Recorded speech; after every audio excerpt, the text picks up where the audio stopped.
All right. Mic check, mic check. One of the Masters podcast. I was made, of course. I got a special guest, very, very special guest today. I got GINO Brantley in the building, the sheriff of Augusta, Georgia. How you doing? I'm doing well. Glad to be here. Thank you. I thank you for joining me, first and foremost. You can't hear the clap, but I'm clapping. You just can't hear it. All right. But yeah, so thank you for joining me. Very anticipated guest. A lot going on in the city, a lot going on just within Augusta, Georgia. First and foremost, like how are you, in your new position? I'm good. Still adapting to the position and getting used to everything that comes along with it. How different is it than what you maybe imagined at first? As far as like just that role, just wearing that crown. Well, I've always, kind of been used to being out in the public because I'm pretty much always out and about, mingling and doing what I do. However, the part of where people will reach out to you on social media and call your phone and ask for this and that, and just um, if you think that we have, a little over 200,000 people in Richmond County alone, how many people I know and kind of deal with on a daily basis, and a lot of times people who may know of me but don't really know me, Right. kind of reach out to me wanting, me to do this and do that and see if I can help this one out or help that one out or help them out. So Make a lot of sense. So I'll get to more of what you do now part, but I just like to introduce people to the person. So I kind of want to go back and just to early stages. So let's tell me about like where you from, like where were you born, where you from, like tell me about your upbringing. so my dad was in the military. I was born in Texas. Okay. Our family at the time lived in Newark, New Jersey, where most of my father's family is and still resides. We moved from Newark, New Jersey, down to Winston-Salem, North Carolina, where I lived for about 6, 7 years, I think.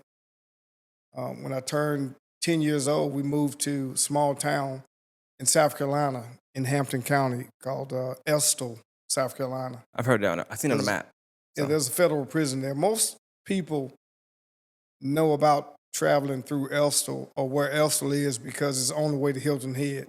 Depending on if you go got you, down 278.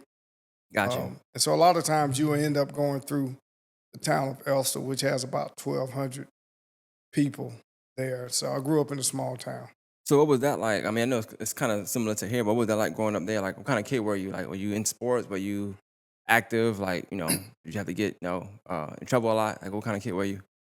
I was a pretty good kid, man. I loved playing football. I grew up in Winston-Salem. We had baseball, little league baseball team, and I started playing baseball. But after I moved to Estill, South Carolina, which was a rural area out in the country in the middle of nowhere, there were no baseball teams and just a lot of open fields and cornfields and watermelon fields and things Yeah. of that nature. So we did a lot of playing outside. Well, I guess besides the playing part, like, what did you do for fun? Like, what was your like your thing? Was it schoolwork? Was it only sports? Was it yard work? Like, It what was could you do out mostly there? it was mostly sports and football, mainly football and a little bit of basketball. And I actually ended up going to Savannah State, and me and Shannon Sharp played 3 years together. Oh wow, oh, Um, I didn't know that. right, and so we did a lot of traveling together after he graduated. He was a year in front of me, Okay. so he was a senior, I was a junior. Um, he was the MVP of our team in 1990. Then in 91, I was the MVP the year after him. So Uh, what? I hate to skip, but what position you played in football? Played linebacker. Okay. But that explains the arms. I wondered for a little while. I thought maybe you bodybuilt. You know what I'm saying at some point. But okay, it makes sense. So you not only are you from a smaller town, country town, smaller town, but you also play football. Yes. Okay, and Mhm. then you've been on to play D1, so that's also a good thing. Well, Division 2, Savannah Savannah State. State. It was a Division 2 school, Oh, I didn't know that. and I actually played 1 year over in Italy, professional football over there, and then I ruptured my Achilles, and that kind of ended my football career. Before I get into it, so like, did you stay in Winston Salem like your whole time in elementary school, middle school, and high school, like all through your No, no, life? no. So just elementary school when Okay. I was 10 years old, like I said, we moved to Estill, South Carolina. So I was in the 5th grade, Okay, and I okay. went from the 5th grade through high school and into college living in Estill, South Carolina. So you got to go. You got to offer to Savannah State from this the small town you was in. No, well, actually, I was supposed to go play at Winston-Salem State, which was where we were from. Um, and for whatever reason, the coach and them kind of reneged on the full scholarship and wanted to offer me a half scholarship. So Mm. now, out of state tuition played a role. And so I was able to go to Savannah State, which was like 52 miles or so from my hometown of Elstone. And although it was still in Georgia, they still gave us in state residency because of how close in nature we were to Georgia. Oh, okay, okay, okay, okay. That's dope. That's dope. So, talk to me about talk to me about college. Like, how was college for you? College was it was a different experience, going from playing football at a single A school where we had probably 19 to 20 people dress out. A lot of us had to play offense, defense, special teams. Never really came off the field unless there was a blowout. And so, we played out of position because we were small. You had to Yeah. play where you were needed. And so in high school, my senior year, I played nose tackle. Then I went to college and I started playing outside linebacker. Okay. Well, I skipped over this question now. I guess you said Shannon Sharp in football. I got so enamored in that. But talk about your parents. You grew up with your dad and your mom, both parents, one parent, single parent, and how close were you? And then siblings. Where are you in siblings? All right, so it was five of us. I was the oldest boy. Oh In God. our immediate family, it was four boys and one girl. My sister was a year older than me. She passed away about 3.5, 4 years ago Sorry now. to hear that. Um, and so I'm the oldest sibling from my mom and dad. Um, my mom and dad separated for like 9 years before they got back together. When they got back together was when we moved to Estill, South Carolina. So when I lived in Winston-Salem, I lived with my mom and my uncle who lives here in Augusta now. So Just so my math correct. For the first 9 years of your life, it was just your mom and you living together. And basically, then when you yes. turned 10, they got back together. Right. Well, how did that change? Like, did that change things for you? Did you see life was easier? Was it harder? Like, did you see a big difference in like maybe your behavior and how you are and how you adapted to that? I don't think so. I think I was at that age, you're so young Hmm. and not really knowing what's going on. My uncle was there most of the time, so he kind of acted as our father figure, and he was in the military. Um, As well, your dad was too, right? yeah, my dad Okay, was too, but then he got out of the military. Then my uncle joined the military, so got you. we always had a male presence in our lives, although it wasn't our father the whole time. Yeah, I guess I know you said it didn't like affect you because you was young. You maybe didn't know, but it's a little backwards sometimes because sometimes you have people like they have their parents for the first couple years of their life, and then their parents they kind of split up. Yours is a little different. It's like you didn't have them for the first couple years of your life, and then they got together. That's like I don't know. That's interesting to me. It's a Right. little different. I never probably the first time I heard that, if ever I heard that. So it's a good thing Separated though. for 9 years. Yeah. Um, what I know having that military background, like, well, how did you and your father get along? How was y'all relationship, and how was your mom and your relationship? Yeah, we always had a great relationship. My dad was into sports. I always played sports. He was from, New Jersey, so he loved the Knicks, the Nets, the Mets, the Yankees, anything New York and New Jersey, he kind of loved. Didn't matter what sport it was. It could have been ice hockey. He loved the Islanders. So It makes sense. And then with your mom, like, how was y'all relationship? it was great. It was great. My mom is a pastor now. She's been pastoring for a few years. She's been a minister. My grandmother, who I would say encouraged my parents to, get back together. She was a pastor when I moved back to Estill, South Carolina. I think that was probably in 78, 79. And so we've always grew up in the church Okay. and had like that background of church. So, I'm just curious, like, in your grandma, did y'all live with her at all ever, or y'all just was it like you just No, visited her? so my grandmother lived, out in the country. It's like her house we was on a dirt road, and her house was like right in front of our Oh, it's a house. country then. And It's to the really left of my grandmother's house was my uncle's house, and in the front of my grandmother's house was her sister's house. So it's like that's a a dirt lot. road. Everybody live on the right and on the left, and in some pecking order. So I wonder how it be wired that way. Like when you hear these stories, you hear people living, but being related. It's Right, not like they down a block or a few miles down. right. It's like everybody just right there. Dang, did y'all build the houses like that, or was it just by chance? Everybody just kind of got, I'm here, I'm here, I'm here, I'm here. Yeah, well, typically, you would have one person who would own the land, and then you would kind of Got you. just buy a piece of that land and put your put your house on. We all had septic tanks. We all pulled from the same well. That was, You see, hold on. See, I'm a country boy. I mean, I'm a city boy. I'm sorry. uh, I ain't from here, but I mean, I grew up, I guess enough to know it. But the well thing, that always kind of throw me off. Like, how did that work? I see it in movies. I've seen it like in older, House on the Prairie, stuff like that. How did that work? 'Cause I'm so assuming you know because you got background with so that. it's not a well that you pump like back in the old days. Like one of our neighbors, older neighbors, had one of those wells where you had to pour water Yeah, in it, yeah.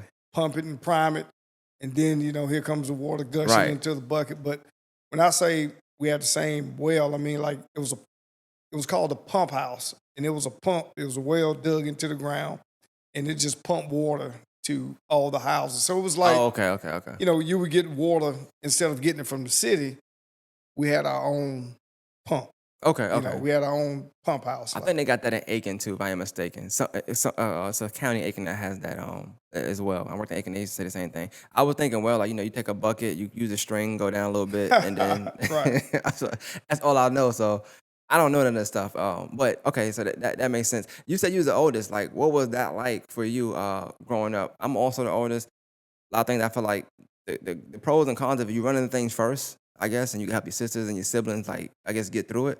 But you running the things first. So for me, I didn't have somebody to tell me, no, no, no. How was that for you, like being the Well, oldest of I was the five? oldest son. So, like I said, my sister was a year and 21 days older than me. Her birthday was August 5th. Mine's August 26th.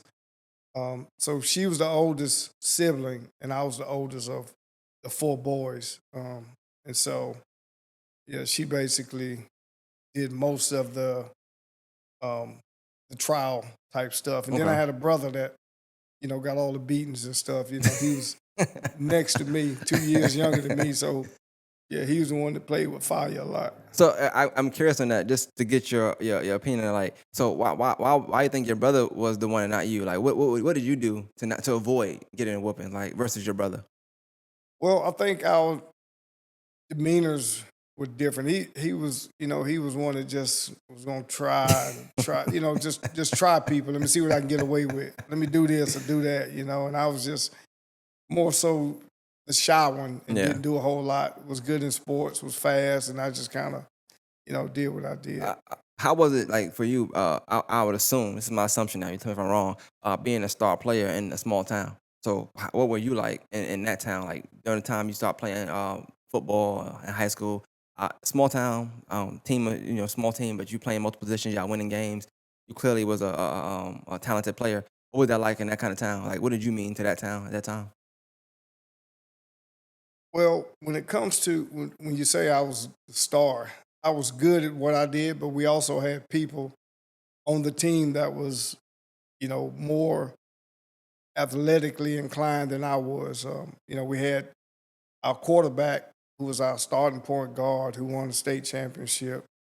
He was the number one tennis player um, Jesus, for our tennis team. I did it all out there. Yeah, and so I was good, but he was more so like the star of the Mm. team, and I was just good at what I did. But once I went to college and learned to compete, differently. I learned to compete in high school. Took that small town mentality to Savannah State, and it just grew. Well, if you don't mind, can you, I guess, kind of expound on like when you say small mind mentality? Like, what do you mean by that? Because that it has pros and cons to that, obviously. But like, what do you mean when you say it? So when I say small town mentality, like so Shannon was from Glenville, Georgia, Yeah, right? yeah. Small town. So we always feel like we got more to prove. Mm. It was like when you go to college and you have hundreds of, couple hundred, well, not a couple hundred, but 100+ people trying out for a team. And most of them played at this school, which was, a large school, or this, different schools that had names. And we were coming in, wanting uh, heard of, and you had this guy who played in the East West Shrine Bowl and stuff. So you had to compete against them, and so you had more to prove than the ones who had all the notoriety and things of that nature. That makes sense. That makes sense. I can see that.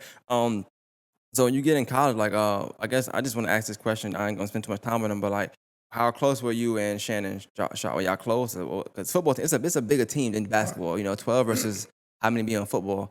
So how close were you with him? And then just what was that bond like? Well, at one point we were real close. We used to travel together. We used to go down to spring break together.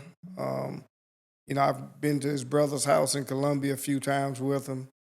And so we got to be real close, especially after he went to Denver as a Okay. rookie. And then he came back to finish up his senior year. And I was the one who he basically trained with throughout the summer, when the season was over. Okay.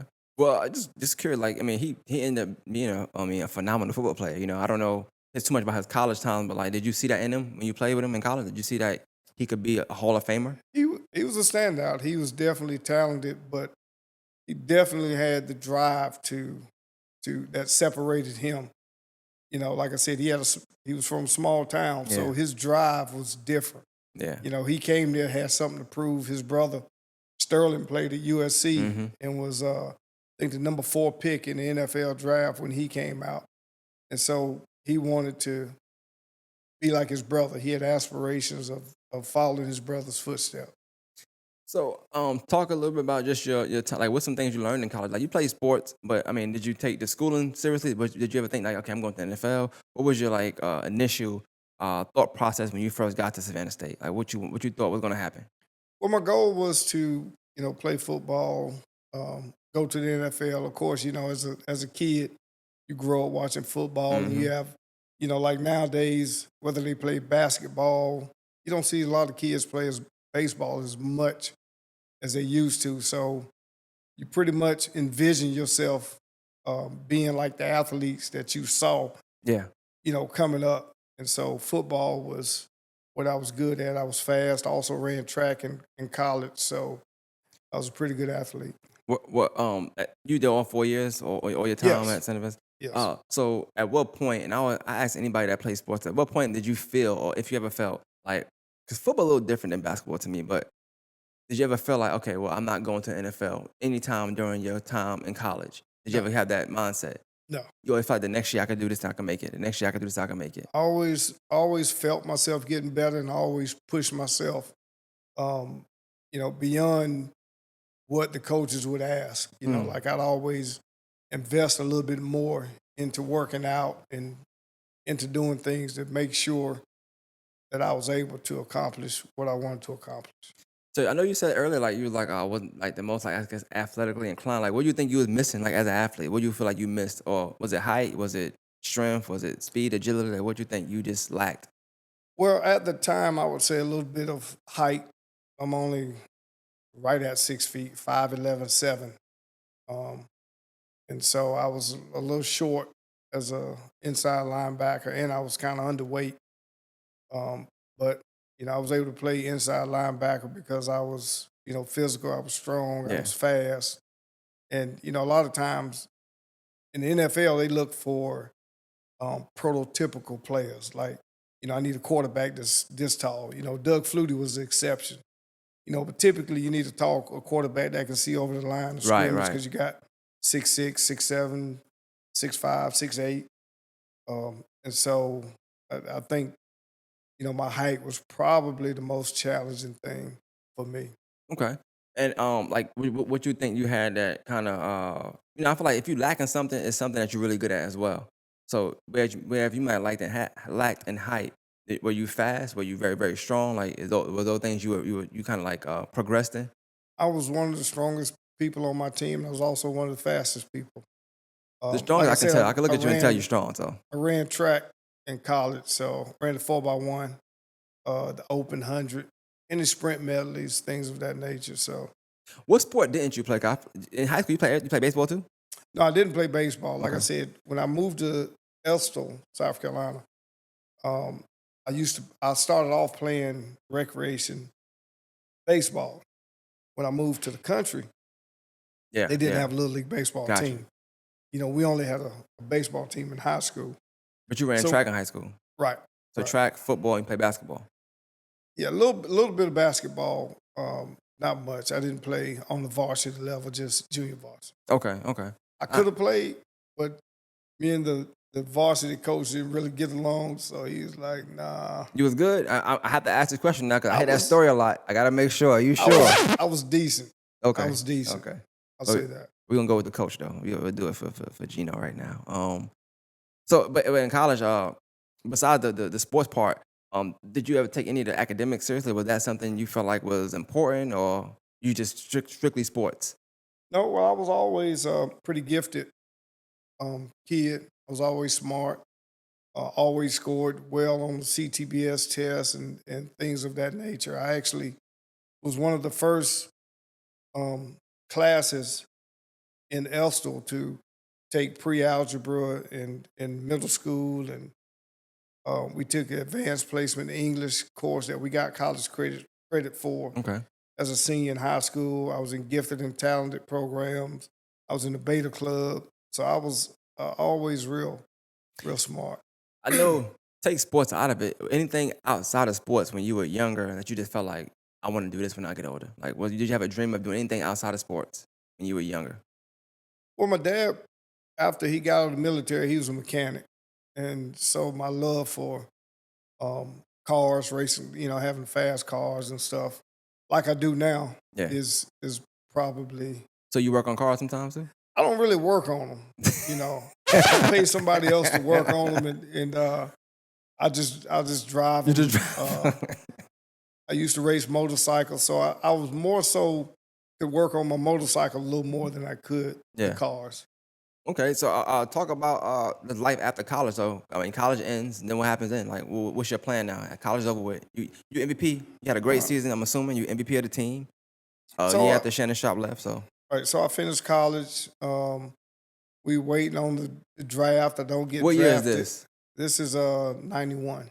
Okay, I was born. Okay, cool. All right. All right. Um, I don't get drafted. I'm at home over summer, and my defensive coordinator coach, um, he calls me and says, "Hey, there's a team in Italy that needs a linebacker. Um, would you be able to go?" And at this time, he was at FAMU, and they called him. He had moved from Savannah State to FAMU to Right. coach. And when they called him at FAMU looking for players, he was like, "Well, I just got here. I can't really speak for any of these players, but I know a linebacker that played for me at Savannah State that I could put my name on." Right. And Right. so he called me, and early in the week, and that weekend, I got my passport, and I was headed to Miami and flew out of Miami over to into Italy. Before I get to the early question, I just want to ask the night of the draft. So you got drafted. I mean, you didn't get drafted. Were you expecting to get drafted? One, did you watch it? And then how did you feel during that process? Well, I kind of figured if I got drafted, it was going to be in the later years of the draft, and I mean later rounds of the draft. So I didn't really watch it, just waiting to get a call. Okay. And so you said you waited to get a call. You didn't get the call, but you didn't feel no way. Like afterwards, all you wasn't like sad. Wasn't like you didn't harp on it. Like you just was like, okay, it is what it is. Next things up.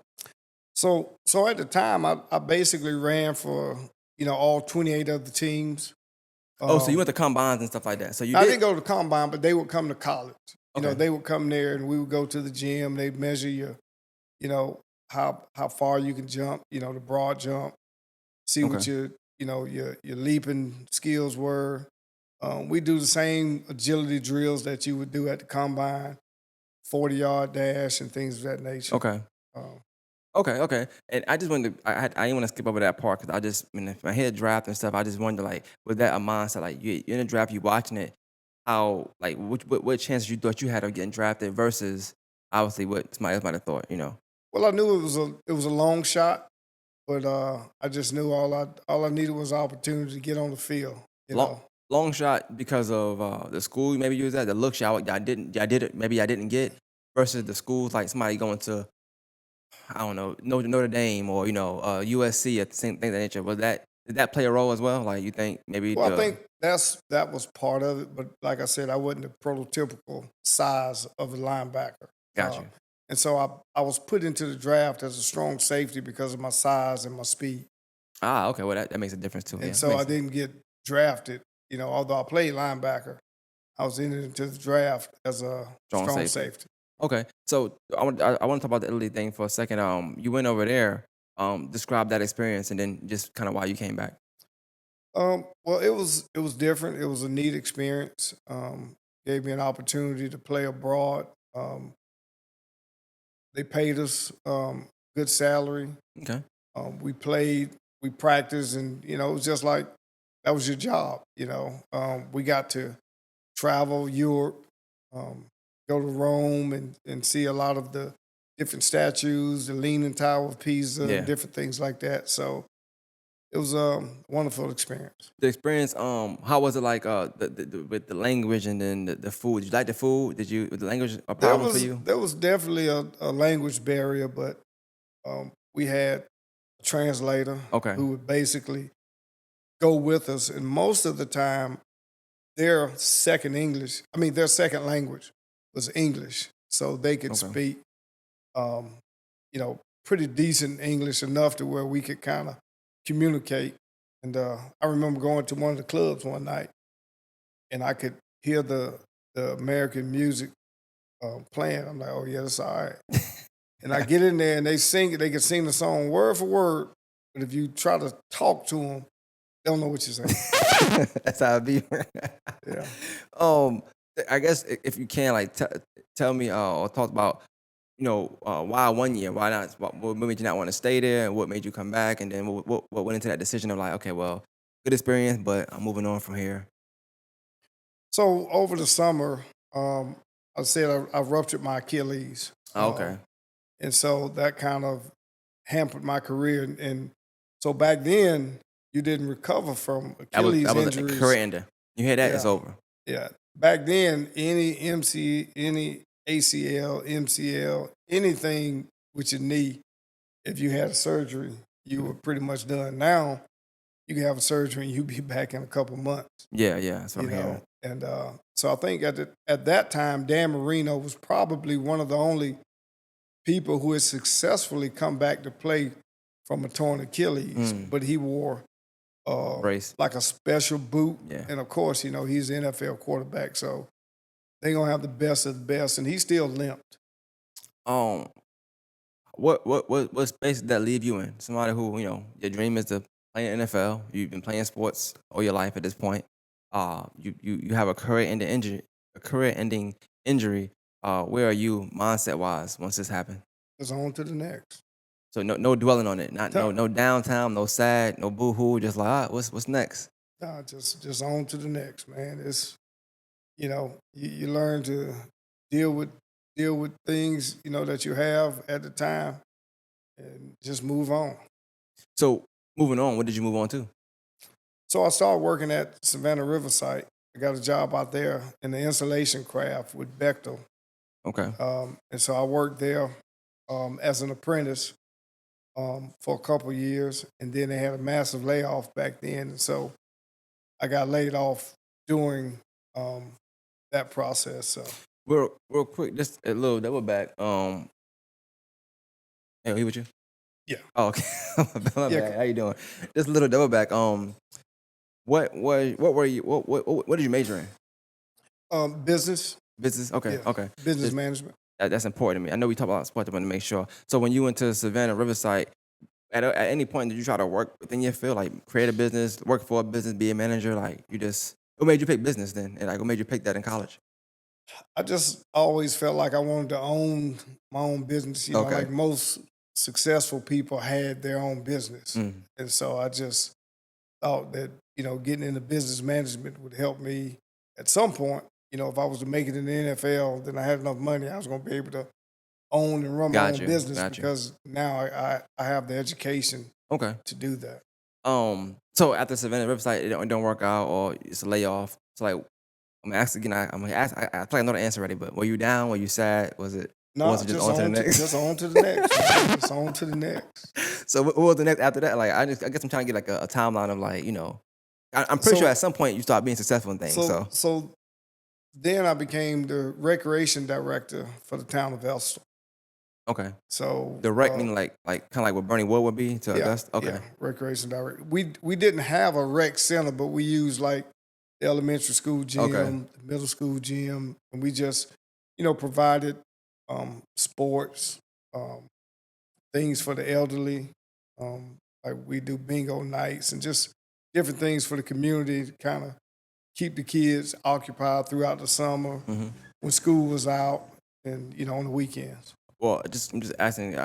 You describing it one way, but like, how was it for you? Was it fun? Or did you like it? Was it like it's Oh, not? I enjoyed it. I Okay. enjoyed it. I always accepted, challenges and was always eager to win. I'm a bit of a sore loser, so I always want to win.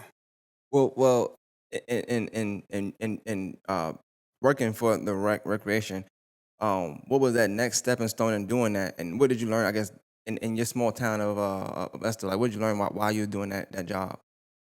Well, it was athletic, so it was in my wheelhouse, and Got then you, it gave me got an you. opportunity to nourish kids and just kind of help them along the way. Some just wanting to play football and basketball, and just kind of be that guiding force for them. Okay. Did you feel like was it like one of those like oh this come back home and give back to the community type of thing, or you just needed a job, you just trying to work? It's just kind of where I ended up at, and so like I said, it's just on to the next and try to make the most out of that. And what's it? So after that, what happened? Like, I guess at some point you go into the force Right. at some point. And And why not the so military? What made you not go into the military, or did you? You give I off no, military background.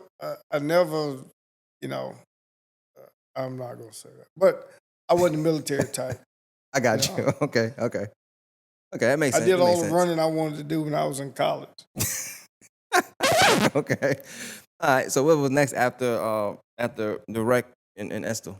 So that's when I joined the sheriff's office That was in in Estill in too. in 2000. No, up Okay. here, Okay. Okay. Richmond County. What? Um, Just out of curiosity, why Richmond County? Why not like I guess Columbia County, or why not? I mean, Aiken County is closer, I would assume, to Estill, right?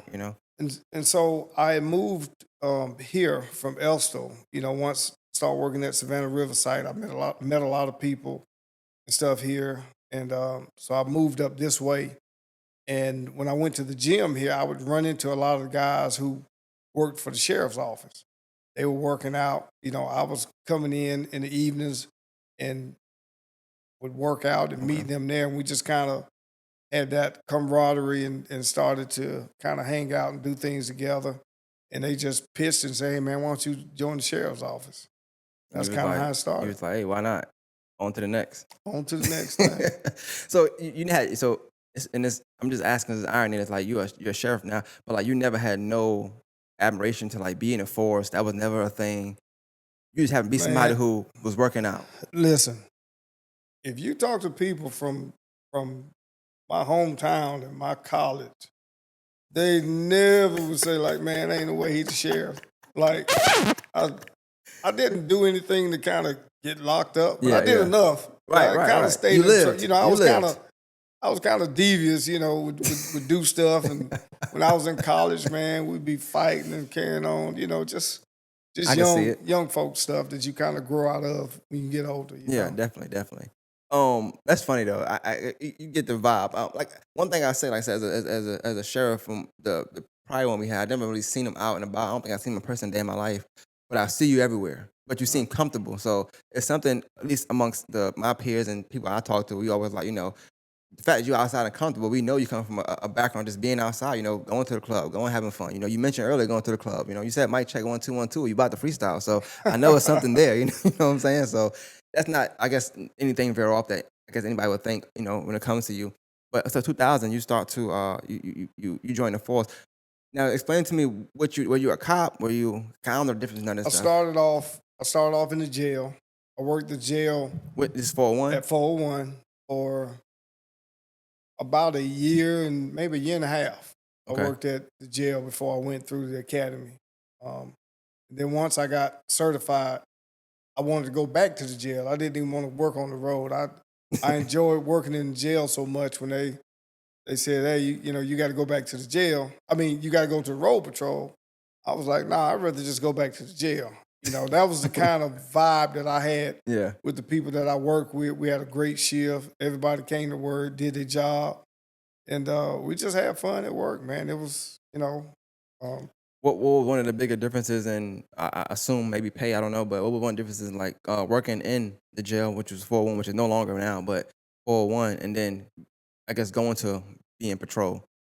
so typically people want to be a certified officer, which we call road patrol deputies, because at that point you're certified. But we also have certified officers who work in the jail. So when you're certified, you can work special duty. So you can work at clubs, you can work Mm. at banks, you can work at restaurants, grocery store, wherever they need. So being certified allows you to be able to make extra revenue.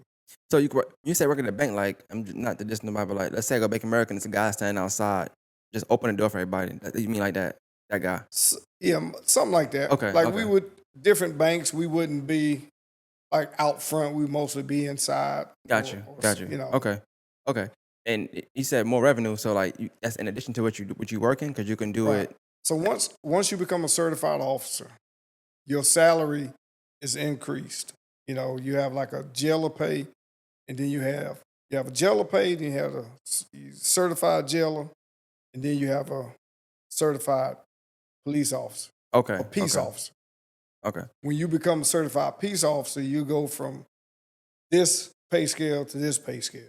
Okay, okay. Right. I'm make sure I put that clip out because that's important. Mainly because I don't know if y'all seen it. I'm pretty sure y'all see everything, so I'm pretty sure y'all seen it. But lately, it's been it's been going around again. The post is old. It's from Yeah, 2023, I saw that, and but somebody everybody is said, sharing it. somebody told me, said, "Man, I thought y'all made more than that." And I said, "Well, you got to look at the post. I think it says 2020 on there, Yeah, yeah. and so that's like 4 years ago, But that's social or media five also. years ago." Nobody reading. They just Right? see the numbers and they go. Yeah. That's social media, man. That's just like everything now that's on social media. It may be a year old or four Mm-hmm. years old, and you look at it and you read it, and then they start back commenting on Yeah. it, and you look at the comments and they say Algorithm. 4Y. You'd Yep. be like, man, that's He crazy. said forward. That's funny. Yeah. Yeah, so it's like 4 years ago, Yeah, you know? yeah, and I think I seen a lot of shares of people saying, "Oh, no wonder blah blah blah blah blah. No wonder this." Because I mean, since you've been off, I ain't heard of. But of course, before maybe last year, and it was a lot of headlines of people not having enough manpower, people not wanting to be police. But hearing your story just ironic because like here's someone who's a sheriff now, but you didn't intend to be a police anyway. That wasn't never on your agenda. You Yeah, got some people that want to do that. When I was right, younger, I did want to be a cop a little bit. I'm not gonna lie. I seen Die Hard. And I thought I wanted to do that, but I realized that that wasn't a real thing. That's a movie, so I don't know if I want to do that anymore. But you have people who come up wanting to be a police officer, right. maybe because their parents were military background, whatever. Um, so as a patrol, like, what was that like for you? I mean, I guess talk the jailer thing. What was that like for you? What was because you wanted to stay doing that. You didn't want to do All right. patrol, but you ended up doing So, patrol. so the jail was like I said, we had fun. I think when you're in the jail, it takes the people that are in the jail a little time to get acclimated to how you are and Hmm. get to know you and stuff. And so, they'll try you, do stuff, see what you'll let them get away with. But for These the are most inmates. part, yeah, Yeah, yeah, inmates. yeah, yeah. For the most part, once they realize that, nah, he ain't gonna let me get away with this, or he's not gonna allow this and tolerate that, then they'll kind of just fall in line and, because they want the privileges and the amenities that you give them in Yeah, the yeah. jail. And when you can take those away, that's kind of your bargaining tool with them. How long were you like? How many years did you do the jailing thing before you got certified? About 16, like a year and a half, Okay, so not maybe too long, not too 16 to long. 18 months, So something you're like just that. more comfortable there. You didn't want to move around, but Well, then I you. got, like once I got in the jail and started to learn my way around and how things operate, I got comfortable and I'm like, yeah, I can just stay here. There are people who go to the jail and never leave, be there for Yeah, 30 yeah. years. So, I make sure I you live at Pat when I start, but I didn't get. I make sure I come back to that. I have a question about that. But then you went to do patrolling, and what was that like? 'Cause what all did that entail? Because I guess is it can every cop like just pull you over if you I guess for speeding, or that's somebody like sole job? Because like, you'll see some cars they be on the road and they just I guess they shooting they gun. I don't know right, what they doing. Shooting they speed gun, I'm sorry. And right. then you got some who I guess maybe they get a call and they go for a domestic violence dispute. So, so typically the ones who can stop you for speeding have been trained to run a radar or a laser or LiDAR. Okay, And so to be able to use those items, you have to be trained to do traffic. So most of those people who are pulling cars over for speeding already have traffic certification. I mean radar certification, LiDAR certification, and the ones who are just regular patrol guys, they may have radar certification too. So then they're able to run radar and LiDAR okay. also. So, what were you? What did you do? Were you doing traffic stuff? Were No, I you was I was in housing, so I was worked in special operations, and I basically worked in all of Augusta Housing Authority properties, which was Underwood, Gilbert Manor, mm. Allen Homes, M&M Scott, Cherry Tree, Dogwood, Lake Homestead, Barton Village, just anywhere that was um, properties of the Augusta Housing Authority is where I patrolled for 9 years. And what'd you do? I mean, I know patrol is just driving around, but if you driving like, I guess I'm trying to what like, if, even if it's a day in the life or just give me a example like when how do you know when to get out the car? How do you know when to talk to somebody? How do you know when to say, hey, what y'all doing? Like, Well, sometimes you get calls which dispatch would dispatch you to a call. My call number at the time was H11, which stood for Housing Unit 11. okay, Just say whenever something happened, if it was a domestic violence call, they would H11 dispatch to H11. We have a domestic dispute at 1536 Macaulay Street, which was Cherry Tree Crossing at the time, or Heltzer Court, which was Underwood. And then you respond. Typically, there'll be a complainant, or if there wasn't a complainant, like sometimes the neighbors may call it in. Hey, there's a disturbance next door, yeah, yeah. and the complainant wished to remain anonymous. So you just show up on the scene and go knock on the door, and just kind of deal with it from And this that was in the standpoint. 2000s, so this is kind of really before the quote unquote real social media era at this time. So, how rough was that job? Because I mean, some of the neighborhoods you're naming, I mean, those aren't like those are rougher areas. Some people would say if you live there. So you're pretty much gonna be in and out the neighborhoods all throughout the day. Right. And then high crime areas sometimes, depending on the time of the year. So how hard was that job or not was that job? Well, I enjoyed that too. Like once people get accustomed to you and you're dealing with the same people, they know how you are. If you're one who works, you get out, you build rapport, you get to know them, and so you're less likely to have incidents happen when you're on duty because they know like, nah, he ain't gonna put up with that. Yeah. Like we're gonna end up in jail, So, but there have been times when we worked from Monday, Sunday, Sunday through Thursday, we worked from 12 to 12. Friday night, Saturday night, we worked from 2 in the evening to 2 a.m. Because they would extend us through the summer to make sure, or on the weekends because things. Yeah, yeah. It was a weekend and things sort of went on a little longer than usual on Fridays and Saturdays. So, but the moment we got off, like at 12 o'clock, 12:05, there'd be a shoot. Like That's how it was it like, be. man, they just waiting for us to get off so they can do something. Almost like the New York schedule. Oh, they know. Oh, yeah. Oh, absolutely. So you just said something I was thinking about. So how does that like you work 12 hours and then you work in the weekend. So in the summertime, I guess back then, even now, maybe I don't know. Um, is that something that is common to do like over like schedule extra? Because I know in summertime, for some reason, anywhere you go, not just Georgia's anywhere, a lot of crime rises in the summertime. It's in the That's weekend. and that's typically because kids are out of school, Hmm. and if they don't have anything else to do, if they're not in school, then you could just imagine Yeah, idle what's time. going through their minds. And I'd say that an idle mind is Yeah. devil's workshop, so they kind of will find trouble. So within your 9 years doing patrol, you got any like what was your worst? I guess what was like your what was your I guess best moment, worst moment? I don't know. Like on the job doing patrolling for you.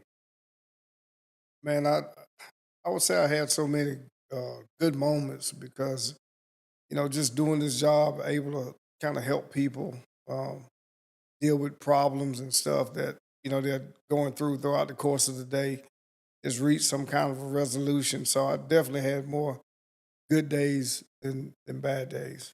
Even at that time, I know it's a phrase when I was in school and they talked about it a lot, community policing. But that's something you feel like you were doing. Or I'm saying you, 'cause I'm talking to you. I don't know what anybody else was or wasn't doing. But was that something you were doing? And if so, was it something that was pushed to do, or you just kind of it's just you? Because you could also come from small town. Right. Well, they kind of, and coming from a small town where you basically know everybody in the town, Right. I just kind of used that when I worked in the housing areas. I would get out and get to know everybody, and they would know me, and I would go to their house, and they may be playing Madden on the PlayStation. I get in there and play Madden with them. And, it's all about Yeah. relationships, man. And when people feel as if they can trust you and they can talk to you, and when there's a problem, they don't have a problem reaching out to you, helping you solve problems that are going on in the Yeah. neighborhood. Because most of the time, people want to feel safe and to be safe. Well, speaking from that standpoint of you and your patrol time, like yeah, most time people want to feel safe. Obviously, it's a certain age group mainly, or a certain tax paying citizen mainly that want to feel so safe in that sense.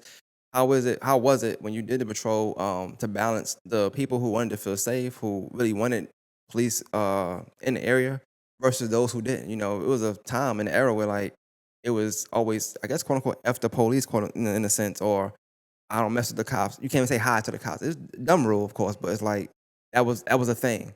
How did you balance that back in when you patrolled? Well, I always felt like I was, a cop for the people.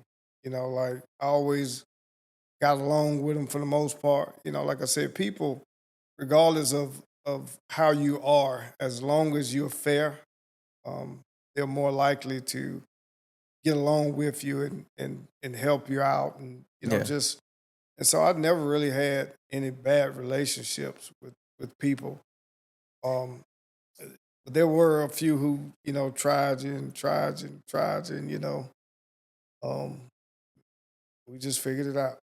well, it's funny you said it because I just can't imagine, like, not that anybody would be like, quote unquote, have to be scared or intimidated, but you're not even. You said you were short for sports. You're not a short guy, in the sense of 6 feet is not short, to most of us. Most people not 6 feet anyway, and then you're not a small guy either. So I can't see someone like I guess trying, but I do know like there's some people around people in the neighborhoods. They are like prone to like do extra stuff, just be extra sometimes. Um, what while you patrolled and saw these neighborhoods, what would you say Augusta was like back then versus I guess now? What would you see? So back then, it was more um, of family type atmosphere. Like people would be out. Of course, people played more outside Hmm. than they do now. So you could always mix and mingle with people. I also rode bicycles when I worked in the housing area. That allowed us to interact with the youth and also move about. A lot of times they'd be looking for the patrol cars, and we'd be on bicycles. By the time they realize it's the police, I mean, we kind of right up on them. So the bicycles were good tactical surprises Yeah. that we used back in the day. Uh, I know. So what you're saying, in doing community policing and being a police or a cop for the people, and to I say maybe mid 2015 up until now, people try to monetize that a lot. Like, but that's something you ever thought about doing, like trying to be like, Augustus this or this, kind of cop on the forefront. Did you care about the picture, the glitz, the glamour? Or was it just like I'm just doing my job?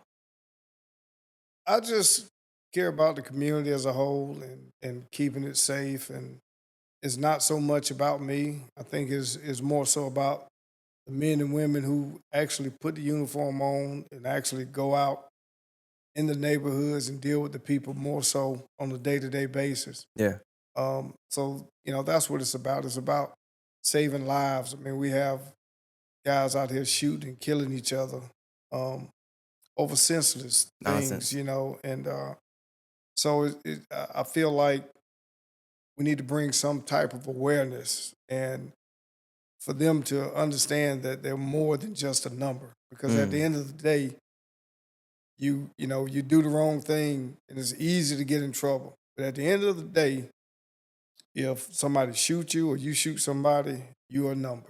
You're number whatever fatality. I mean, you're number whatever homicide, or you're number whatever ag assault, or you're in jail and you're number, whatever. You got a number there too, right. that they identify you with. So we got to get our people um, to start thinking more rationally, and we just want them to know that man, you're more than just a number. I agree. I like everything you said just then. I agree with it wholeheartedly. What At what point did you want to? I guess I'm assuming you got promoted and promoted. I don't know how that worked in that force, but you wasn't always just doing patrol. So what was the next thing after you did patrol 9 years? Then what? Then I ended up going to the civil division, and I worked at the courthouse for about 6 years. Okay. Um, What would you did there? so I Just was like the chief bail. I was the bailiff for Judge Overstreet and Judge Brown, who were both the chief bailiffs in this judicial circuit at the okay. time. But I'm curious. Did I mean like during cases you in there in the courtroom? Yeah, And yeah. okay, okay. So I see it on TV. I as know a TV bailiff, fake, but I know like real right? life is real life. So So as a bailiff, you would open court. You would make sure the courtroom was the decorum in the courtroom was you know always peaceful, and you'd make sure there were no outbreaks. I know typically you'll see in certain trials where you may have the victim's family. You hmm may have a murderer, and I'm sure you've seen sometimes where they try to go after the yeah, inmate definitely. and stuff. So we would be there to basically make sure that didn't happen. To one, protect the judge, um, and to protect the inmate. Um, Just curious, is like not is that one of the jobs people want? Because I mean, you're not on the actual, you're not outside, so maybe I guess quote unquote maybe less dangerous. I don't know, but also you are inside. I mean, you're not just not doing nothing, of course, but it could seem a little more laid back. it is, and the deputies who work in the courts, they don't quite make as much per se as the ones who work on road patrol, Got you. because the element of what can happen is different when you're working road patrol, or you're working in the jail, or you're working Okay. at the courthouse. Just on a tangent, because I'm asking this because I'm in real time. But working in the courthouse, did that affect you mentally at all? Like, because I mean, you seeing murderers, or whether they get life or whether they, like you said, numbers. They get numbers thrown at them, or they get off, and Uh, maybe you didn't see it that way. Maybe you feel like, hey, this is a case closed case, but you're seeing families hurt on either side every other day. well, that's why the judicial center is something. The judicial system is so important, and it's important that when we have jury duties, we attend, we go when we're supposed to go, Mm, because those cases are supposed to be tried by your peers. You know, but if you don't go, you don't really have a say so in how right. things go or turn out. Um, so the process is the process, and that's we're one of the only countries that actually have the process in place that we have. Yeah. Um, and so After that, so you did the courthouse for 6 years. I'm kinda keep up, so 9, 1 plus 9, about 16 years now you're here, right? My math is pretty Exactly. good. Yeah, I Well, you try, I did try, I on. try. And then what from there? So then I go to the marshal's office. So That's a promotion though, or is that not just you it's like lateral a move? lateral transfer. Okay. So Richmond County Marshal's office. So at the time, me and the marshal, Ramon Lampkin, were real close friends. He won the election to become the marshal, and so I left the sheriff's office and took a promotion. I was a corporal at the sheriff's office and became a sergeant over at the marshal's office. And I worked there for the next 8 years. Oh, wow, okay, that's okay. Damn, that's a long time. Okay, So that put so me a year what? that's 24 years. 24 years. Yeah, I ain't from here, but I did go to Butler and Josie. Just clap it up for them real quick. Math is pretty good over there. Yeah, so 24 years. So I don't know him, but I heard his name before, Lamkin. I heard his name, I think, at my barber shop too. But he was the marshal there, and you went over there from then. All right. Um, at any time during these 8 years, even the years in court, were you ever thinking sheriff at this point? Not until my final 2 years at the marshal's office. What you think led to you thinking like, well, oh, one, I can do this, or this is something I want to do. Well, I saw the department that I used to work for start to decline. Mm, Um, working at the marshal's office here, still Richmond County, I'd worked with the deputies and just hearing how bad the morale was and yeah, just yeah. seeing so many people get locked up and going through what they were going through, I just knew things needed to change for the better. What about yourself, rather, or what about what you're hearing? You felt like, well, I'm the one for the job, versus anybody else. Well, I would assume everybody would have thought that they were going to bring a change. I felt like I could make a difference. Certainly there were more people who were qualified to do the job, and I always kind of revert back to the story of David and Goliath. How David ended up fighting Goliath. But there were so many more soldiers who were trained for battle than David was. Mm, David was a shepherd, and he wasn't supposed to be the one that ended up fighting and killing Goliath.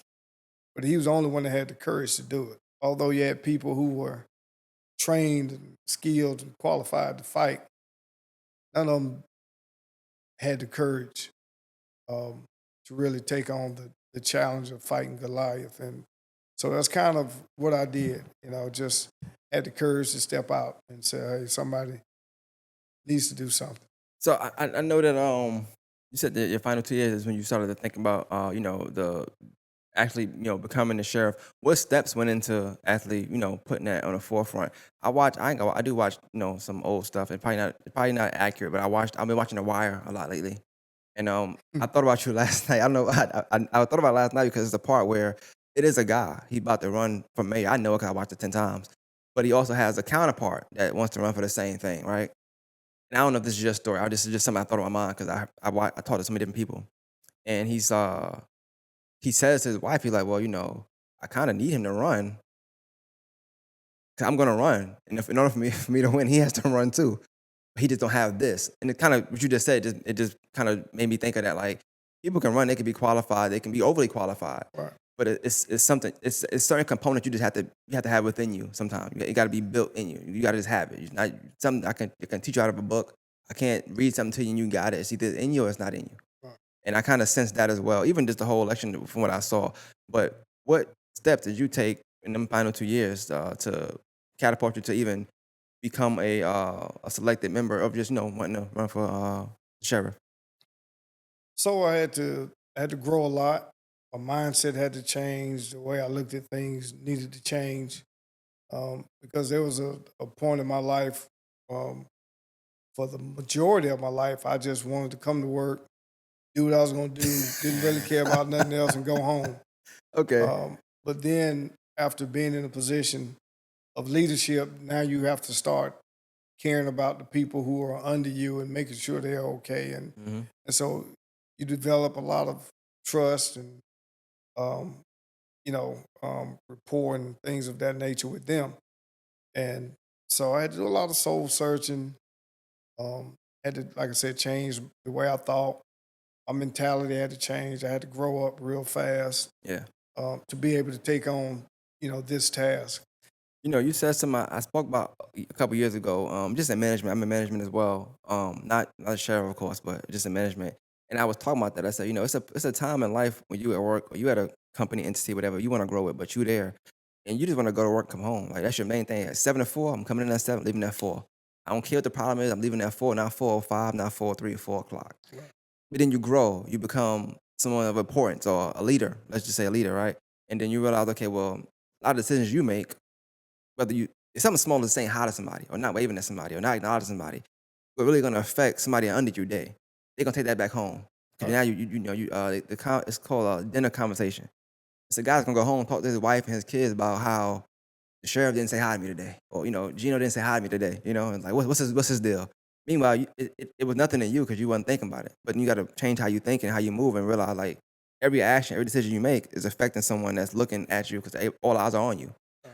That's a tough transition to make though, when you've been doing it for, 18, 24 years or you just like, doing your own thing. So during them 2 years, like how hard was it to make that different? Like, okay, well, maybe I can't sit out here and do X, Y, Z. Maybe I can't say this. Maybe I can't joke this way now. Maybe I can't, I'm having a bad day. I can't ignore this person. Well, one thing I've never done was taken any problems I may have had or personal problems to the job and it affected how I did my job. Like, regardless of whether I was, may have been dealing with something, I never went to a job and or went to a call and took it out on the person that I was, Yeah, yeah. responding to. So um, that was, one of the bigger things, just being able to separate the job from your own personal Like, issues and what you have going on. Because a lot of times you can bring things from home to work, and it makes the yeah. workplace bad. I've seen people come to work every day like they were mad, and I'm like, why they so mad? Like we just got here. It's 7:30 in the morning. What you be mad about? You just woke up. But they would come in and man, they just mad for no reason. Oh, well, that's funny. That's how it be at all jobs. I Yeah. don't, that is funny.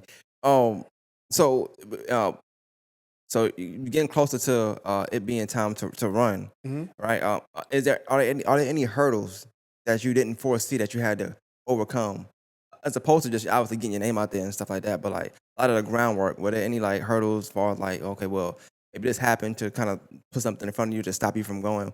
But when people find out, okay, you're gonna start running, was that a problem? It was. People, for one, people don't want to see you be successful. Mm, And so that's when kind of the hate comes and the naysayers. And, people can always have something negative to say about anything. That's just kind of, for whatever reason, how we're wired yeah. to just kind of not want to see the next person be Mm-hmm. successful or succeed. And then they try to do everything they can to make sure you're not successful. But the more they tried to say, oh, you'll never be able to beat Richard, you'll never do this, you'll never do that. I'm like, man, I'm just a small town guy coming from small town, you know. I just want an opportunity. Same way I did when I went to play football. Just give me an Mm. opportunity to get on the field. And I take it from there. So then everything that you've learned as a child and growing up, all the times you've failed, that hey, if I get up and give it another go, I can eventually get through it and get it done. And that's just kind of always, been my mindset. I was wondering when it was gonna come full circle because I felt that when you mentioned it earlier about just wanting an opportunity when you play football, that's a full circle moment because it's the time where it's something you want now and got an opportunity now. Um, did you ever feel like at any point like okay, were you ever doubtful that you could win this election? No. I didn't. If oddly enough, I never felt that way, and I watched a lot of the interviews you did and things of that nature. And I've been doing what I'm doing. I just always told myself I never wanted to interview until you was in office for a little while. I didn't want to do it while I was hot. I didn't want to do it while you was being pushed. I wanted to do it when you had 6 months of like, okay, let's put that hat on and go from there. Even during the primary when I was a second place vote getter. Hmm. Richard had like 48% of the vote, and I think I had 28, 29, Bo may have had 21 something. Um, Even in that moment, I didn't feel defeated. I just felt like the numbers should have been a little better, but I wasn't defeated. Um, But at that point, did you kind of feel like you feel like, okay, I got it now. I know what to do. yeah, once I realized that um, we were going to a runoff, and that's what my campaign manager was saying. We just got to get it to a runoff. If we get it to a runoff, then basically the people in the community are saying we won't change. Yeah, Because if he would have got more than half the vote, it wouldn't even been a runoff. But the fact that we was able to get between me and Bo um, more than 50% of the vote to say, no, we need to do something different. Um, that just basically gave us validation to say, hey, these next 4 weeks, we got to, so apply a little more pressure. and I'm asking this. I know we kind of skipped over it. I don't know if this is a good question now, but like you mentioned, like when you went to the marshals. So I guess at that time, the Ramon, I don't know if his name Lampkin or Ramon, I don't know, but he was above, I guess, right? Was he above you? I don't know how the Yeah, hierarchy he's works. he's the, he's the head guy. I was a sergeant working Okay, under him. He's the marshal, so he's like the head guy in the agency. okay. And I'm asking. I don't know how that worked, but would it be assumed that if it's gonna be a sheriff that he would be like a runner up, or he would be next, like I guess a shoe in next in line? I don't know how that works. Is it more so of hierarchy when you're running for sheriff, or is it like just like purely if you want to run, you go ahead and run? Anybody who meets the qualification, and there's a qualifying Okay, point where you have to do your background check. You have to do this and do that. You got to pay a fee to run. okay, And so that's when they call, qualifying. And so once you go through that phase, we know who's all in the running for sheriff. got you. But now you in charge. It don't matter. Like you Yes. the head honcho at this point. Yes, sir. Okay. I'm just trying to get okay. Cause you see so much and you hear other things, barbershops, all that kind of stuff. So I'm trying to make sure I get a rundown of all this stuff here. Um, when you ran your campaign, how much of so far in your tenure here, sheriff, have you been successful based off what you ran your campaign on? I think we've been pretty successful with achieving most of the things we've set out to achieve early on. It's still 5.5 months in. Hmm, hmm. And so we still have a long way to go. And, it's hard to change a culture It's a long time he was in and office. change the morale Yeah, um, in an agency when something's been the way it's been for 12 years. People automatically look for instant gratification and instant success. And, sometimes, um, Fantasia said sometimes you got to take a step back to move forward. yeah, Sometimes you got to lose to win. that's true. So things aren't going to always go the way you intend them to go, but you never lose faith and never lose sight of what your goals are. But one thing I can say is, and I know people talk about it. It's I don't know the position you in. Like I tip my hat off to you because anytime you're in a position of leadership, it's almost somewhat of a damn if you do, damn if you don't kind of position anyway. But you've seen some instant. Well, I've seen some instant moves where it's like I see more patrol cars on the streets. It's a joke to some people like, "Oh, man, what he doing? What he doing?" But I see a lot of people that's drunk behind a wheel, that's being taken care of. Um, where I work, people have to buy car parts there, so I see a lot of people coming by, tail lights and headlights and stuff. So, but I see I'm gonna say aggressive plan of action of just making the road safer. Was that something you felt like could also help in other areas, or was that your main point of focus, just making sure the roads are safe? So we've been trying to do that recently. I think we just had another fatality Yeah, yeah, yeah. 1 or 2 Sunday. days ago. I mean, in the last 2 weeks, we probably had five, which is a high number of fatalities. And so, if we can just get people to slow down, um, pay attention, Hmm. put their phones down, just pay attention to what they're doing and be mindful of what's going on. Because you're actually, when you take somebody's life. They're somebody that's basically innocent. For the most part. Now they may walk across the street on a busy road that they Yeah. shouldn't, but that's really not committing a heinous act or crime. And so we trying to save as many lives as possible. Homicides, fatalities. Both of them were like neck and neck. I think But we had 52 homicides last year, maybe 40 something fatalities. So it's just through the roof. have you seen, or is there like uh, a drop in crime rate so far, like throughout this year and versus last year? I'm not gonna answer that. Well, actually, the moment we put out um, something saying crime has been reduced. It was like, man, the wheels done fell off. It's like they said, Yeah, man, the yeah. crime's going on. Let's Yeah. go and do this and do that, and I let's understand that. Yeah. and so I just hate to say that we've reduced crime by so much, but we have a lot of the part one crimes are down, burglaries and different things like that. We've solved a lot of crimes. We've had homicides happen, and for every homicide, we've either made an arrest or have a suspect, with the exception of the shooting that happened down on the river a couple weeks ago. Okay. Um, and so I think But you're to doing a good get job. right, It's right, moving the right direction. and so we have like a high rate of um, not conviction, but finding a suspect, holding Yeah, yeah. somebody accountable. So Um, you mentioned like talking to some people you worked with before while you was in the marshal's office and the morale being down. Is that a goal of yours as well? Like, and how much of the morale being down is a direct reflection of maybe the statistics we see when it comes to crime rate and even in the Finney jail. Like this, I feel like for a while every week it was like a news somebody, whether it was the guard or the inmate, we never know what was going on in there. So right. like, is that something that's a direct reflection of that?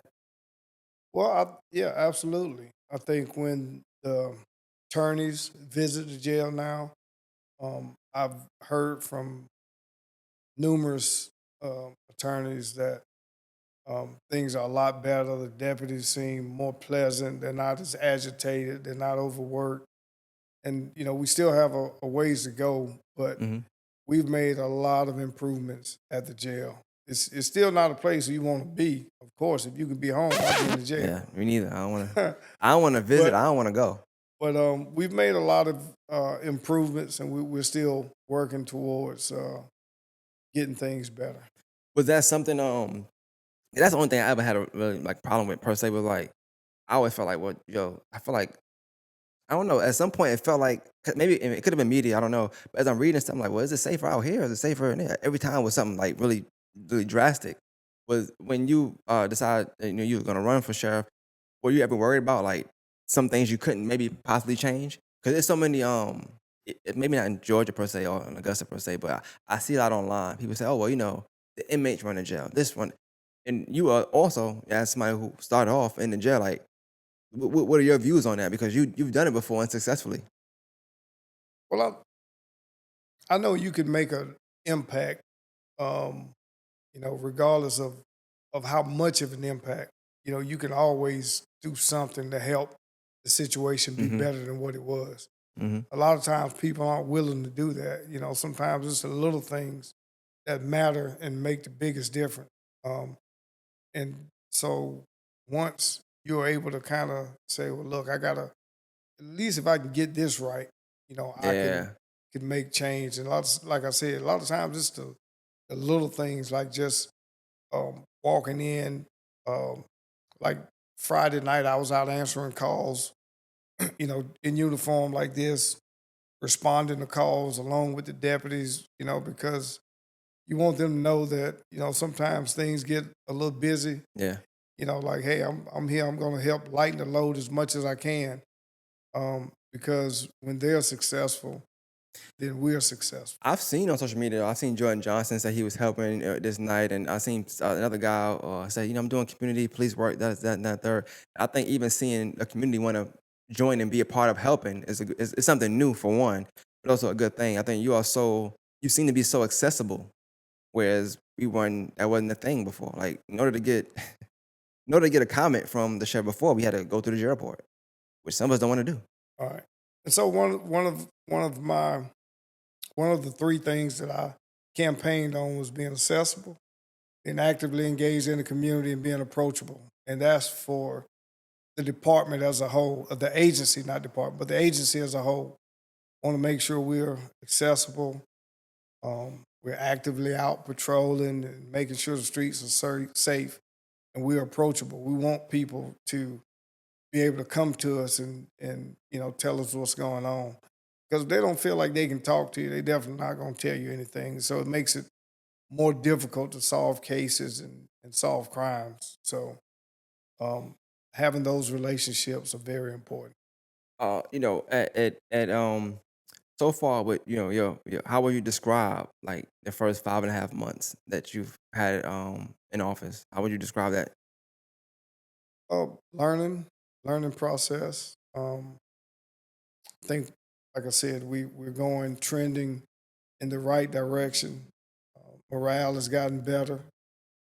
We've hired, I think, 132 people since I've taken over. These Um, officers, right? Officers and professional Gotcha.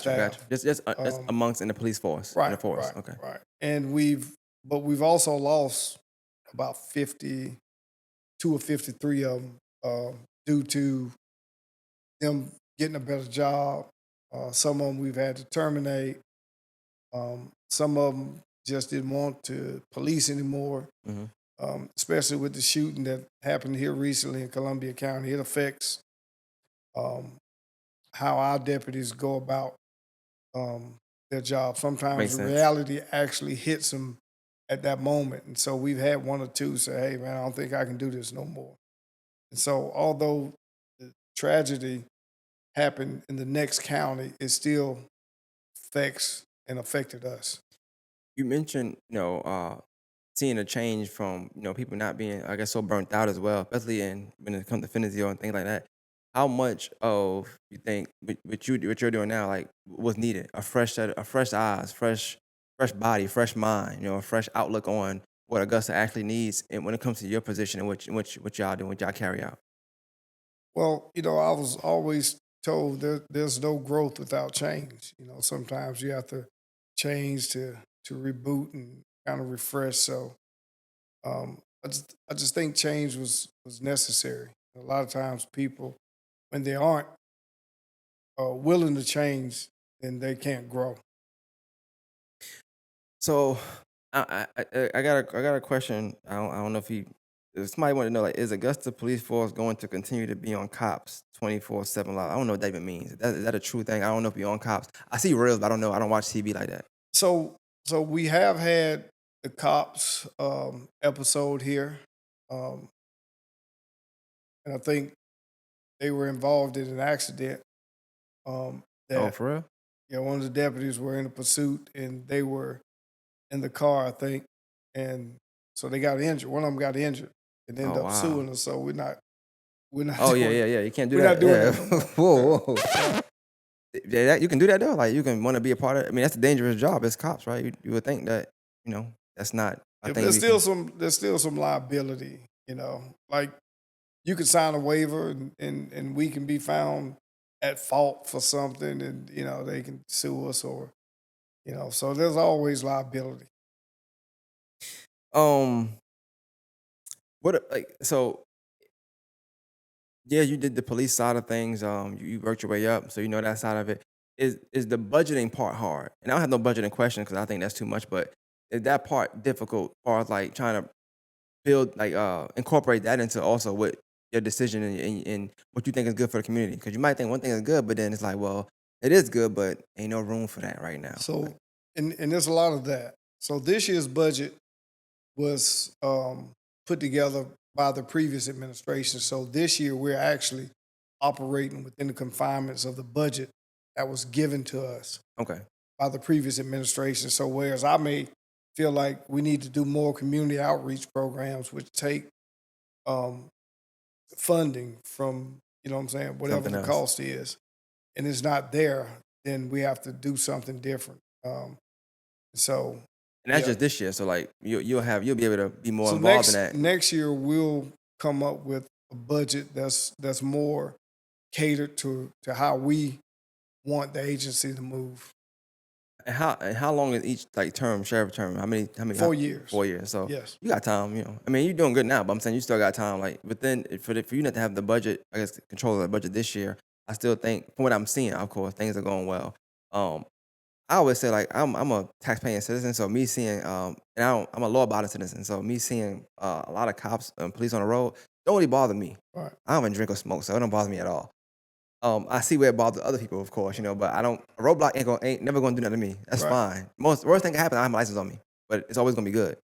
Um, it, when you do the roadblocks, had that been successful as well? Like, because I think at first, top of the year, it was that a lot.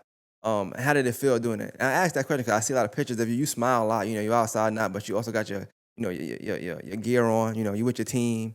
How does that feel when you're able to do that and have a positive effect? Because most time people look at it as a bad thing. I felt like people were saying it's a good thing online from what I saw. Right. Well, anytime we can, you know, get people off the roads who are potentially um, may cause a traffic accident or a fatality or something because um, they've been drinking or under the influence of some narcotic or anything. I think every person that we get out of a car, we're potentially saving somebody else from being a fatality or Mhm. causing a fatality. Um, so I think those are roadblocks Uh, really help. I only got a few more questions, but I just gonna ask like, with you having a background and you know being in the community for 24 years before you took on sheriff, um, were was it a positive, or did you look view as a negative of people knowing of you before you became sheriff? One thing I seen a couple of different things, of course, but seem more good than bad. But you see people like saying like, you know, you think you're getting better, but you're not getting better. You think you're getting this, but yeah, I don't know. But most times it was somebody that maybe wasn't really acting right. It wasn't really a quote unquote law abiding citizen.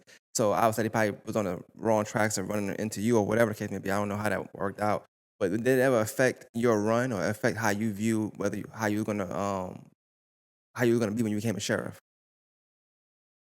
No, I don't. I don't really. I look at what's being said. If it's impacting the agency, I don't really look at whether it impacts me at all. Personally. I just try to do what's best for the agency and the citizens as a whole. You gotta have thick skin to be a police officer. If you don't have thick skin, you will not last in this profession. So, how you're viewed by your peers and people in the community matters somewhat. Mhm. But as long as you know you're doing your job for the right reason, um, it is what it is. They're gonna say what they're gonna say. Now, and I know we spoke about it earlier, we kinda hinted towards it, but, like, how often is it just is it honeymoon phase for you? Is it just the you that's all around? But I see you out and about, a lot of events as well, and this is also new to a lot of the community. Um, Seeing you at any event, I'm gotta name them off, but, you know, you at all the events, you taking pictures of people, like, it's new No, to a lot of us. Is that it's just how it's gonna be, or is it just like, "Hey, you know, I'm gonna do this the first year, and then I'm gonna pack it up. I ain't gonna be outside no more." well, Like, I'm just it's just natural because that's kind of who I am. I just like being out, being around people. Typically, if I wasn't campaigning, I would have been at the racetrack a lot more. I love drag racing and things of that nature. So I'm always out. Typically on Sundays we get together and go ride, ride on motorcycles. or you're a biker guy too? Yeah. Okay. You know, I don't know if you know, I'm just have to I have to bring it up 'cause if I don't, then I feel like I ain't doing my job. But my peers, maybe not your peers, but my peers, you know, my age group, and you know, they see pictures of you, you know, they be sharing and saying some wild things, especially the women. They share, they be like, "Oh, I love Gina." I don't know if you know that you are like a symbol out here. I don't know if you know that or not. I'm not sure how versed you are on social media, but they do share a lot of your pictures, and they say like, you know, they like you, or you know, yeah, try da da da da.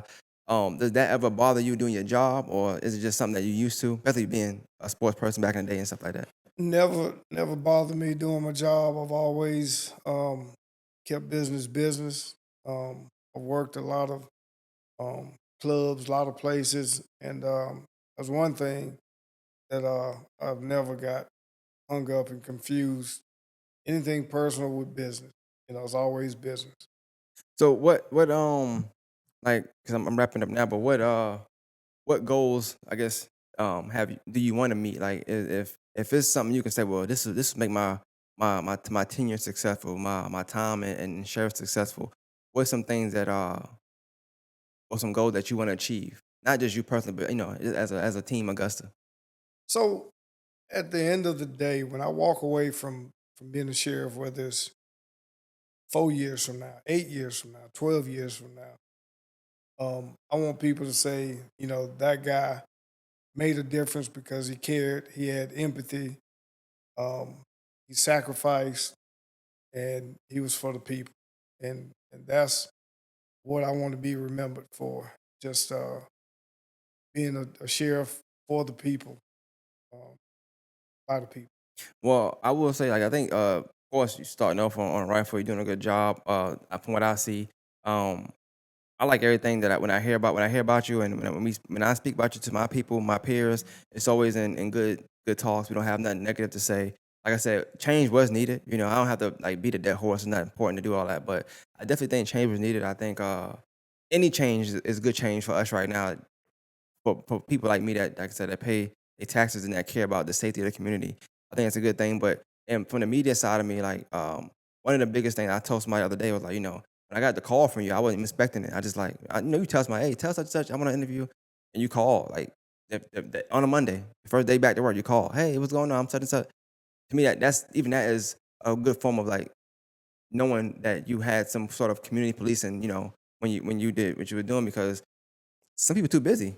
Uh, And you gotta, I mean, your job is you got a lot on your plate. I'm sure, like, you learning, but as time go on, only more and more gonna be put on your plate. It's a day-to-day job. So I Well, I, appreciate that. well, I tell you, I return a lot of calls. I miss a lot of calls that I say that I'm going to return Yeah, with yeah. the intentions of returning them. I've also called some people who was like, I didn't think you was going to call me. I was like, well, you left your number, so that don't necessarily mean I'm going to call every time, but, I just try to be, available, accessible, Yeah. and, just whatever I can do to kind of help. I've been at the jail. I'm at the jail typically 2 times a week. Um, I've called parents for inmates. I've talked to attorneys for inmates. I've talked to family members for inmates. Just reaching out to them and like, hey, can you? He said you don't. You hadn't seen him in 3 4 months. Yeah. Can you come check on him? Just passing messages just to make sure the attorney's getting it, and so anything I can do to kind of help facilitate them getting out of jail is what I try to do. No, I think it's definitely greatly appreciated. Like I said, I see mostly positive things, and even anything that I consider negative, I think it's just coming from someone who wants to do negative things. So it's like it kind of go hand in hand. If I want to, speed, I don't want you having patrol cars on the road. I want to speed, right? Right. So I'm gonna talk about it. So anything I see, I kind of could make that distinction. And I think you're doing a great job. Like I said, it was a great conversation talking to you. I like knowing about you. I hope people watch this and get to know a version of you that maybe they don't see on TV, because you're gonna have to do your job at the end of the day. So you can't always be a football player, but just knowing that that's something that you come from our same background, just like us. It's no different. I like that as well, and just your demeanor. Keep on going. I like that. I have the same thing. Just keep going. Ain't no point in dwelling on something, but your On demeanor, to the your next. mindset is amazing though. So I do appreciate you coming through, man. I appreciate it. I'm gonna clap it up for you, man. Um, yeah, man, that's some cool interview. I definitely appreciate you stopping through, man, and hopefully you can come on again at some point. Yes, sir. Thanks for having me, man. I appreciate you, man. Yes, sir.